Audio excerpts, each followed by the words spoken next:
Bien. Vamos a continuar nuestra clase. Estábamos diciendo que teníamos dentro de lo que se llama la historia de la filosofía moderna los dos primeros grandes movimientos, que son el racionalismo y el empirismo, y que el racionalismo formuló lo que se llama el a priori, antes de la experiencia, los conocimientos a partir de ideas innatas y por lo tanto antes de la experiencia. Entonces, no es necesario que yo vea un triángulo que tú hiciste en tu cuaderno para yo saber que tiene tres lados. Serían verdades analíticas, mientras que y por lo tanto universales. Mientras que para los empiristas, yo no nací con ninguna idea. Y por lo tanto las aprendo y por lo tanto hablan de a posteriori. Entonces, ahí entonces tenemos como estas dos grandes frentes, ¿verdad? Para uno hay lo que se llaman verdades, las verdades matemáticas, 2 y 2 son 4, aunque yo no, si tú dices, por ejemplo, 2 manzanas más 2 manzanas que yo me compré serán 4 manzanas. Profe, ¿cómo usted sabe que son 4 si usted no está viendo las manzanas? Bueno, es que eso es analítico, eso es análisis, puro análisis. Eso es matemático, mientras que dirían los empiristas, si yo no veo la manzana y no las cuento, no puedo decir que 2 manzanas más 2 manzanas son 4 manzanas. Tengo que verlas porque yo no nací con las ideas, y si lo sé, viene por aprendizaje, no viene por innatismo. Entonces, ese es el gran, ¿cómo se llama? La gran discusión de la que hemos partido. Y entonces los matemáticos entienden que las ciencias, tal como la lógica, las matemáticas, hay muchas ciencias matemáticas, qué sé yo, que el álgebra, la trigonometría, la geometría, la aritmética. Las ciencias matemáticas son de orden analítico y la lógica es de orden analítico, de orden formal, mientras que las ciencias llamadas fenomenológicas son de orden, no son analíticas, son a posteriori.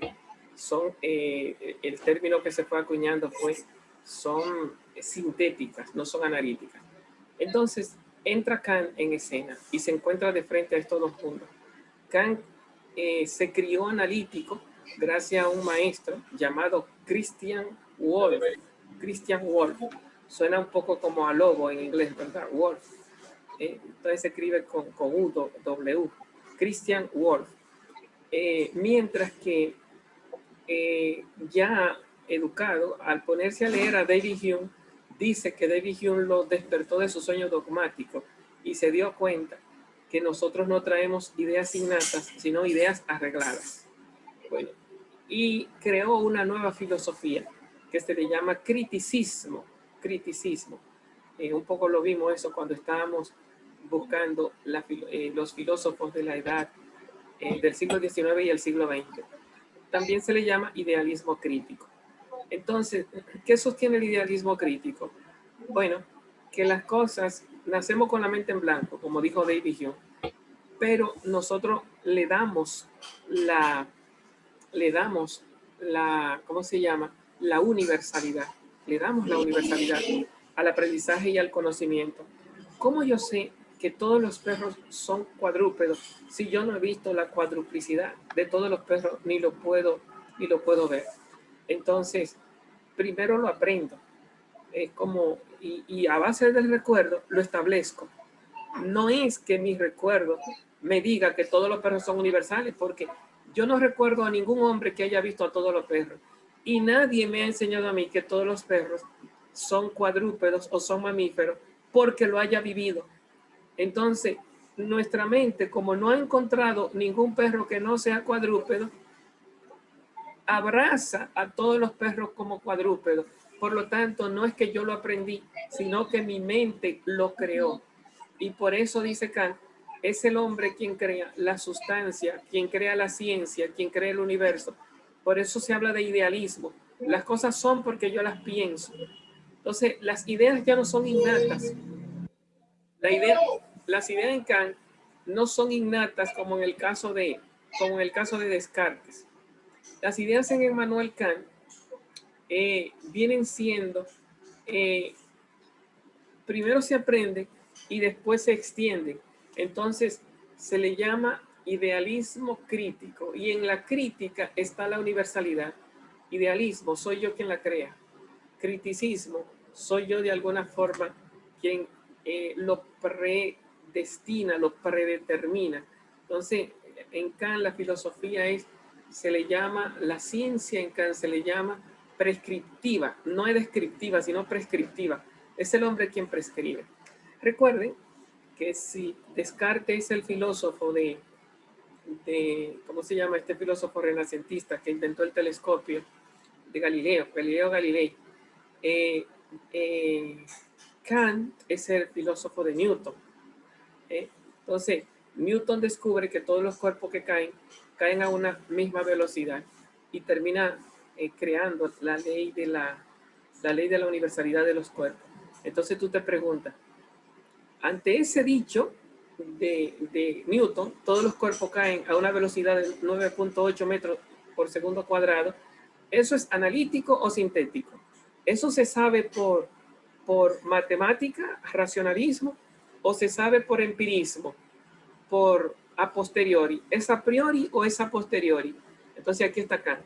Dice, yo no puedo decir que es analítico a priori, no puedo decir que es analítico a priori, porque el filósofo, el científico, ¿cómo se llama? Newton, no nació con esas ideas, sino que se puso a hacer experimentos. Y a base de experimentos se puso a medir las caídas de los cuerpos y aprendió que todos los cuerpos caen a esa velocidad. Pero él no midió todos los cuerpos del mundo, habidos y por haber. ¿Por qué me dice que todos lo son si él de todos los cuerpos midió una muestra, una mínima parte? Entonces ahí dice, lo prescribe. Entonces dice Kant, si yo suelto una piedra, yo no tengo que medirla. E igual que cuando digo que un triángulo tiene 3 lados o que un perro es un animal, si yo suelto una piedra no tengo ya que medir la velocidad cuando yo conozco la ley. La ley me dice que todos los cuerpos caen a esa velocidad. Pero ¿quién crea la ley? Dice Kant, el hombre la prescribe. No es que la encuentro en el mundo, en el universo, como diría Aristóteles, porque es así. Diría Aristóteles, un perro es animal porque no puede no serlo, si no, no sería animal. Pero un cuerpo cae a esa velocidad no porque sea cuerpo, sino porque la ley de nuestra experiencia, de nuestros recuerdos, lo establece. Entonces, no es una universalidad que yo descubro, es una universalidad que yo prescribo. Entonces Kant va a hablar de un nuevo juicio. Los juicios de Aristóteles eran analíticos, los juicios matemáticos son analíticos, pero los juicios de los, ¿cómo se llama? Los juicios de la ciencia son a posteriori. Entonces viene la pregunta, ok, lo que dice Newton, ¿es analítico o es a priori o es a posteriori? Bueno, es que es las dos cosas, ¿no? No podemos decir que es a priori analítico. Es a priori, pero después de la experiencia. Es a priori después que yo uní el cuerpo con la caída, porque no tienen que caer para ser cuerpo. Entonces, no es analítico, no es un a priori analítico, es un a priori a partir de la experiencia, es un a priori sintético. Primero lo aprendí, porque lo que yo aprendo es la unidad del cuerpo más la caída. Eso yo no puedo decir que todos los cuerpos caen a esa velocidad porque son cuerpos. Yo podré decir que todos los cuerpos ocupan espacios porque son cuerpos, porque si no, no son cuerpos. Pero ya eso no es sintético, ya eso es analítico. Yo no puedo pensar un cuerpo sin la masa. No puedo pensar un triángulo sin los ángulos. Eso es analítico. Pero si tú dices, por ejemplo, que todos los triángulos son creación del ser humano, son grafías humanas, bueno, si eso es verdad, eso no es analítico. porque un triángulo, para ser triángulo, no tiene que ser una grafía humana. Pero si es verdad, entonces eso es sintético. ¿Qué es sintético? Yo lo aprendí así, que todos los cuerpos caigan a una velocidad de 9.8 metros por segundo cuadrado. Eso no es analítico, eso es sintético. No tienen que caer a esa velocidad para ser cuerpo. Es sintético. Ahora bien, si viene del aprendizaje, entonces me ubico con los racionalistas.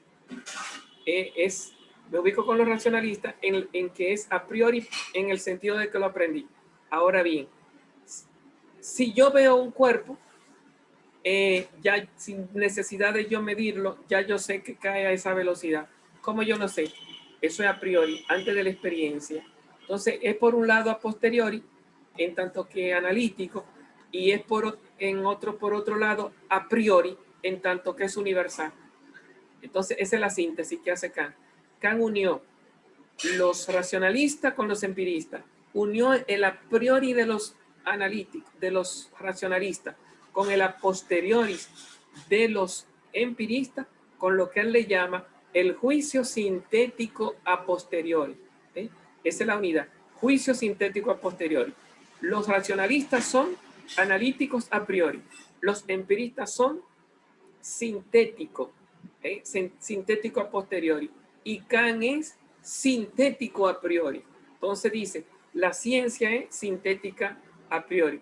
Entonces se supone que Kant unifica esos dos mundos con ese empate, con lo que se llama el racionalismo y el empirismo, y nace lo que se llama el racionalismo crítico, el idealismo crítico. Ya no es racionalismo porque ya no nacemos con ideas, es idealismo. Esas ideas las creamos nosotros. El idealismo no es innato, el idealismo es una creación de la mente. A partir de las experiencias tenemos conocimiento, creamos ideas, y al crear esas ideas, entonces las universalizamos. Entonces ya las ideas vienen siendo una construcción. Por eso la palabra idealismo. Crítica. ¿Por qué crítica? Porque no la creamos medalaganariamente. Es que así funciona nuestra mente, y todas las mentes funcionan de esa manera. Somos universalistas porque creamos los universos de la ciencia, según Immanuel Kant. Bueno, esto está dentro, usted dirá, profe, ¿qué tiene que ver eso con el antropocentrismo, que es un poco como la ruta que hemos ido tomando en nuestra clase? Bueno, porque es el hombre quien crea la ciencia. Es el hombre quien crea y une en la mente lo que se llama lo aprendido, y le da una nueva, ¿cómo se llama? Le da una nueva forma de ser, y por lo tanto el hombre es el señor de la ciencia. Es el hombre quien prescribe el ser, no de forma medalaganaria, siguiendo el método. De ahí que la palabra crítica tenga que ver con análisis de las formas del pensar. Entonces lo analizamos, y al analizarlo, de alguna forma, le damos la universalidad. Entonces señoreamos, pero de forma natural, de forma predeterminada, no de forma libre y voluntaria, de forma medalaganaria. Señoreamos porque es las leyes del pensar, nuestras formas del pensar. Bueno, vamos a decirlo así, que de una forma, digamos, maltratada, porque habría que dedicarle mucho más tiempo a Kant, hemos explicado lo más neurálgico, ¿verdad?, de la discusión, del racionalismo, del empirismo y el kantismo. Y con ello, digamos de forma atropellada, vamos a decirle adiós, bye bye, a la filosofía moderna con su racionalismo, para entrar entonces, ya será tema de nuestra próxima clase. Tráiganme entonces, les pido, ya conocido cuándo se terminan nuestras clases. Creo que es a mediados de diciembre, entonces no nos queda mucho tiempo. Hay que ir poniendo límites ya a nuestras reflexiones. Pero ya con Kant no pertenece a la filosofía moderna, pertenece a la filosofía contemporánea. Perdón, él es moderno, pero pertenece a lo que quiero decir es a la ilustración, porque la ilustración es moderna.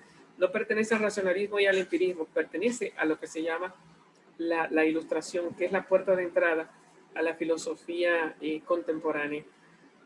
Y por lo tanto podemos ir de alguna forma entrando a los filósofos de la Ilustración, que son también empiristas. Ahí encontramos, vamos a trabajar para la próxima clase a John Locke con el liberalismo.